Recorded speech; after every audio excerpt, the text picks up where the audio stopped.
Ah les pirates, je vous souhaite une belle journée de motivation. Regardez, motivation du matin. Allez, on se motive pour passer une bonne journée ensemble. Je vous prépare la formation qui sort demain. C'est finalement comment être une femme attractive. Parce que souvent en coaching, vous me dites je ne sais plus comment on est, ce que les hommes attendent, ce que les femmes, comment les femmes doivent être. On est perdu. Allez, Bruno, capitaine pirate, il vous fait une formation qui sort demain sur ce sujet-là. Et vous avez déjà deviné que la semaine prochaine, ce sera sur les hommes. Qu'est-ce que c'est un homme en 2021? Qu'est-ce que les femmes attendent des hommes? Ça vous aide à récupérer votre conjoint qui est en crise. Oh, c'est beau, c'est votre conjoint qui est en crise. Parce que quand son conjoint est en crise, on ne sait plus comment se comporter un homme, comment se comporter en femme. Et puis finalement, cette formation va vous aider à vous régaler, à vivre, parce que vous allez aussi pouvoir le comprendre pour votre vie quotidienne et pas seulement dans votre couple. Et ça, c'est topissime. Les formations et les coachings c'est 1 heure de coaching, 15 jours de suivi avec plein d'options. Vous verrez tout ça. C'est en descriptif de ces vidéos. Vous cliquez sur la vidéo, sur le descriptif dessous, et vous avez tous les liens, y compris pour les fichiers de neurohypnose, y compris pour le livre Comment sauver son couple, le tome 1, qui est toujours disponible sur Amazon et en PDF aussi. Donc en brochet et en PDF. Alors aujourd'hui, on va parler de quelque chose qui vous fait kiffer. C'est qu'est-ce qui se passe dans le cerveau quand on n'est pas bien, quand on est en crise de la trentaine, de la quarantaine, de l'adolescence. Vous adorez les neurosciences, vous adorez que je vous en parle dans cette motivation du matin. On va se motiver à comprendre, et vous savez qu'à la suite de ces explications, je vous donnerai ce que vous kiffez en fin de vidéo, les commentaires de la communauté des pirates. Vous me mettez des commentaires, j'y réponds, parce qu'on est une communauté, c'est pour ça qu'on arrive mieux que les autres. Je vous kiffe les pirates, vous êtes mes héros car vous changez la vie autour de vous. Alors quand on est en crise existentielle, qu'est-ce qui va se passer? On va avoir des comportements qui pourraient ressembler à des problèmes de santé mentale un petit peu, pendant une période de crise.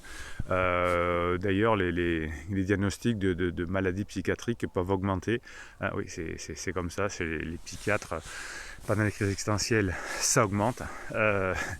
Il semble que quand on est en crise, on souffre du trouble de l'humeur, et on a des choses qui ressemblent à la dépression, mais aussi des maladies un petit peu, ça pourrait ressembler à des maladies psychiatriques telles que la schizophrénie bien sûr, ou les TOC. Ça peut ressembler. Il y en a certains d'ailleurs, thérapeutes pas très bien formés, qui confondent tout ça.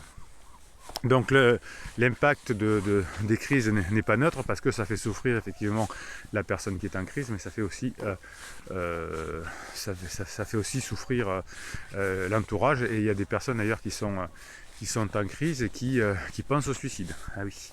Et d'ailleurs des personnes qui sont aussi dans l'entourage des personnes en crise qui peuvent le penser. Donc en neurosciences, on est conscient de cet état de fait, et on a encore du mal à comprendre l'origine, mais on avance grâce aux IRM notamment. Donc les raisons de cette vulnérabilité pendant les crises existentielles peuvent être expliquées en tout cas par un manque d'information dont le cerveau fait preuve, c'est-à-dire que le cerveau gère mal l'information pendant les crises existentielles. Ce que l'on sait aujourd'hui en neurosciences, c'est que pendant les crises existentielles, on a de nombreux changements cérébraux. Il y en a pas mal. Et donc les nouvelles études d'imagerie cérébrale nous permettent de voir ces changements-là. Donc ce que l'on voit pendant les crises existentielles, c'est que la matière grise du cerveau, qui est constituée notamment par les cellules nerveuses, rétrécit au moment de la crise, lentement, tandis que la matière blanche, au moment de la crise, c'est-à-dire le câblage entre les cellules nerveuses, va poursuivre son développement. Ces changements cérébraux sont le fruit finalement, pendant une crise existentielle, de la réorganisation des réseaux neuronaux, pour passer par exemple de l'âge de jeune adulte à adulte mature, pendant la crise qu'on appelle la quarantaine ou de la cinquantaine, c'est-à-dire la crise ultérieure.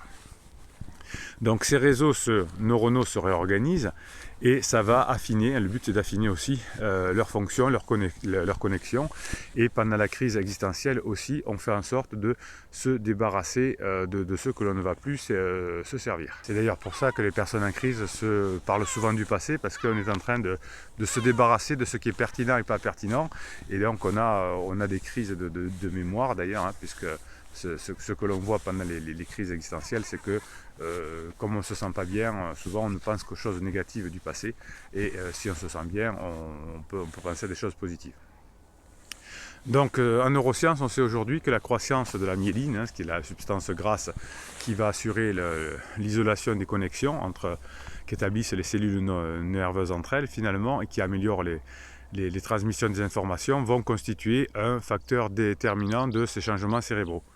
En effet, pendant les crises existentielles, ce qu'on sait, c'est que les changements sont plus importants dans certaines zones du cerveau, hein, que dans d'autres, en particulier dans celles qui hébergent les fonctions cognitives supérieures, comme le langage de la conscience, notamment le cortex préfrontal, que vous connaissez bien si vous vous êtes un pirate et que vous suivez cette chaîne avec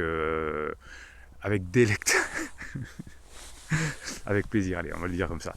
Donc le cortex préfrontal, pendant les crises existentielles, subit un changement et un développement différent, hein, qui va se poursuivre tout le long de la crise existentielle. Ça se passe d'ailleurs pareil pendant la crise d'adolescence. Donc c'est dans cette région du cerveau, le préfrontal, que sont localisées les compétences les plus sophistiquées. Et quand le préfrontal se réorganise et que le lien avec le striatum se réorganise aussi, eh bien on va avoir des compétences, des prises de décision qui vont être un peu indésirables, puisqu'on va avoir les pulsions finalement qui vont prendre le pas sur le côté indésirable de certaines choses. Donc pendant les crises existentielles, bon nombre des fonctions cérébrales sophistiquées, hein, du cerveau sont défaillantes, on va le dire comme ça, ce qui peut expliquer pourquoi les personnes en crise ont parfois du mal à mettre en œuvre des capacités de raisonnement complexes, et pourquoi pendant les crises existentielles on agit de façon impulsive en prenant des risques inutiles. On a beaucoup d'hommes qui se font sucrer leur permis de conduire pendant leur crise existentielle, ou de femmes qui vont se trouver dans des situations très embarrassantes avec certains hommes un peu bizarres, on va dire. Donc le développement qui se fait, ou la restructuration dans le cerveau, notamment au niveau du cortex préfrontal, est à l'origine de la recrudescence de comportements bizarres pendant la crise, hein. On sait aujourd'hui aussi en neurosciences que la myéline du cortex préfrontal va se développer plus lentement pendant les crises existentielles, y compris la première, la crise d'adolescence. Donc finalement, cette croissance réduite, hein, de la myéline qui va entraîner une difficulté à contrôler les impulsions de la personne en crise, donc il va faire des bêtises. On constate aussi en neurosciences que la croissance réduite de la myéline est directement liée à l'aggravation des symptômes, hein, pendant toute la phase d'alarme. C'est pas la peine trop d'essayer de négocier avec la personne en crise, car elle a un peu de mal à gérer son impulsivité, et ça commence à s'arranger au niveau de la phase plateau où on peut négocier, mais pendant toute la phase d'alarme il y a trop d'impulsivité, et évidemment tout est de votre faute, puisque la personne en crise est en souffrance. Donc la recherche aussi en neurosciences nous permet d'avancer et montre que finalement les taux de croissance de la myéline dans la zone préfrontale liés aux impulsions les plus faibles étaient ceux dont l'impulsivité s'aggrave le plus pendant la crise existentielle. Ce constat en neurosciences nous permet de comprendre qu'il existe une association étroite et d'ailleurs dynamique entre l'évolution de la santé mentale et le changement du cerveau, c'est-à-dire, on va dire, la maturation du cerveau pour passer dans une étape supérieure de notre vie. Donc pendant la crise existentielle, on constate donc des déficits cognitifs, hein, donc des déficits du développement cérébral, qui vont entraîner par exemple des TOC, puisque la croissance réduite de la myéline, puisque la myéline se reconstruit une fois que la partie préfrontale et le lien avec le striatum se fait. Eh bien, comme la myéline est réduite, eh bien, on va avoir des choses comme des TOC, mais d'autres altérations que vous connaissez bien si votre conjoint est en crise. Donc là, on peut prédire que finalement les crises existentielles vont entraîner au moment où ça arrive des difficultés relationnelles, d'abord avec vous, conjoint, puis avec les enfants, puis dans le boulot, etc. Hein, on peut espérer que les personnes qui ont déjà travaillé sur elles-mêmes, qui ont déjà fait voilà, de la neurohypnose, de l'hypnose, de la méditation, etc., arrivent mieux à gérer ces périodes de difficulté. Mais vous voyez que pendant les phases d'alarme, hein, il n'y a pas grand chose à faire, hein, il faut attendre que la constitution du cerveau se refasse. Alors je sais que c'est très long, hein, mais vous n'êtes pas seul, vous êtes dans une communauté de pirates où vous avez pour attendre, pour comprendre les formations, les coachings, les commentaires que vous mettent les pirates pour attendre effectivement que la phase d'alarme se termine, que vous puissiez recréer du lien pendant la phase plateau et au moment de la phase d'épuisement, la fin de la crise existentielle, vous puissiez récupérer votre couple, puisque la crise existentielle effectivement n'a rien à voir avec un problème de couple, même si votre conjoint en crise le passe pendant un certain temps. Alors vous savez que la communauté de pirates, vous nous mettez toute la journée des mèmes, alors vous me les envoyez par WhatsApp, et puis moi qu'est-ce que je fais? Je les mets sur mon canal Telegram qui s'appelle le canal Bruno Marchal. En fait c'est votre canal, le canal des pirates. Vous allez sur Telegram, vous tapez canal Bruno Marchal et vous trouverez des mèmes, des photos avec des phrases que vous mettez toute la journée pour vous motiver. La motivation du matin. Allez, je vous lis quelques mèmes et puis le moment que vous attendez juste après, c'est les commentaires des commentaires, les mini-coachings. Je commente ce que vous me mettez sous mes vidéos. Allez, on y va. Alors c'est des mèmes qui sont effectivement un peu liés à la formation qui va sortir cette semaine, puisque je vous annonçais hier la formation et j'ai reçu pas mal de mèmes qui correspondent au sujet, c'est-à-dire qu'est-ce qu'en 2021 une femme attractive, comment elle peut s'épanouir, comment du coup elle peut récupérer plus facilement son couple. Une femme qui aime est puissante, une femme qui s'aime elle-même est inarrêtable. Oui, effectivement, hein, l'épanouissement va passer par un travail personnel, effectivement, qui va nous permettre d'être la meilleure version de soi-même. La femme n'est pas un objet, elle a un cœur, un esprit et une âme. Tout homme qui ne comprend pas ne peut y prétendre. Oui, alors ça me paraît assez bateau, mais oui, une femme a une âme, un cœur, etc. Et oui, bon, ça c'était un peu bizarre. Accepte ce qui est, laisse aller ce qui était, et confiance en ce qui sera. Ça me plaît. Hein, ça c'est l'esprit pirate. Accepte ce qui est, laisse aller ce qui était, et confiance en ce qui sera. Hein, si vous travaillez sur vous, effectivement. Très bien. La femme parfaite est celle qui avance fièrement avec ses défauts. Oui, les hommes aussi, on a tous des défauts, surtout moi. Donc effectivement, hein, les pirates acceptent leurs défauts. Le sport va chercher la peur pour la dominer, la fatigue pour en triompher, la difficulté pour la vaincre. Ah ouais, quand on a son conjoint en crise, si on fait du sport, si on se crée sa dopamine, c'est pas mal aussi. Hein. Le sport va chercher la peur pour la dominer, la fatigue pour la triompher, la difficulté pour la vaincre. Ouais. Le sport est quelque chose qui peut vous aider à vous sentir mieux dans la vie. Le style n'est pas une danse, c'est une démarche. Ouais. Vous êtes stylé si vous êtes un pirate, effectivement. Je suis assez d'accord. Et le style, le bon style qui permet d'être heureux dans sa vie, de faire plaisir à sa famille, à ses enfants, etc. Ça prend. Allez, un commentaire de commentaire maintenant, c'est le moment que vous attendez le plus dans ces vidéos. En tout cas, c'est ce que vous me dites. Alors, les messages des pirates, les commentaires pour se faire aider. Hein, quand vous ne vous sentez pas bien, vous aidez les copains. Et aider les copains, ça aide. Alors, c'est Anza l'abrupte. J'ai toujours eu super confiance en moi, sauf pour la première fois de ma vie pendant cette saloperie de crise que j'ai vécue en 2020. Oui, alors effectivement, pendant les crises existentielles, vous savez qu'on n'a pas du tout confiance en soi, on a une estime de soi qui est faible parce qu'on est mal dans sa vie, tout ce qu'on entreprend, c'est des bêtises. Et donc, on est obligé de compenser par des artifices. Je suis sûr de moi, je t'aime pas, je reviendrai jamais, hein, c'est pour se rassurer. Et donc effectivement, oui, c'était pendant la crise, effectivement, comme dit Saint Hamza, c'est une saloperie.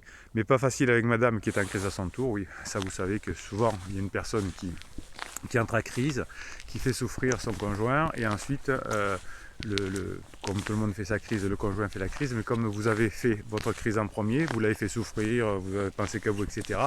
Et bien du coup, la personne en crise croit que son problème vient de ce que vous avez été en crise avant. D'ailleurs, on ne sait souvent pas qu'on était en crise, mais que vous l'avez fait souffrir, ou des choses comme ça.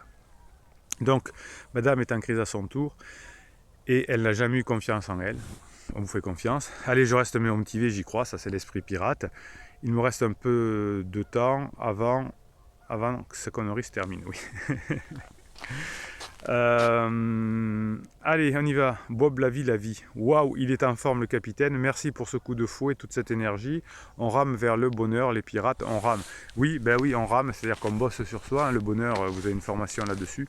Je vous rappelle que les formations et les coachings, c'est un descriptif de cette vidéo, et le livre et les fichiers de neurohypnose aussi.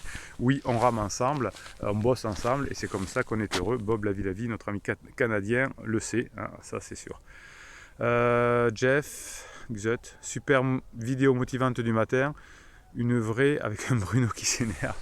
Ouais, de temps en temps j'aime bien. Bruno, on se calme. Ouais, je vous amène la patate. Cerise, et bien voilà une vidéo motivation comme on les aime, le sourire et l'arme fatale pour se sentir bien. Et aujourd'hui, retrouvailles avec des ex-collègues, je sélectionne les plus drôles et interdit de parler de criseux. Et puis bravo à Letty, ça avance dans le bon sens chez toi aussi. Voilà, les pirates se tiennent au courant de comment ça avance chez les autres. Effectivement, la communauté des pirates évolue, hein, puisque quand vous avez retrouvé votre couple après la crise existentielle de votre conjoint, eh bien souvent vous revenez nous faire un petit coucou dans la communauté. Mais effectivement, vous êtes beaucoup moins actifs, ce qui est tout à fait normal. Voilà, le but de cette communauté, hein, c'est de passer le passage de la crise de son conjoint, hein, qui veut divorcer parce que ça vient de vous. Et grâce aux méthodes, grâce au coaching, grâce évidemment aux formations, surtout aux formations, vous êtes patient. Allez, je vous souhaite une bonne journée. Pensez à vous abonner, pensez à mettre des commentaires, pensez à mettre des pouces en l'air. Comme ça permet à YouTube de promouvoir vos idées de pirates. Et Bruno Marchal, il vous dit à très bientôt.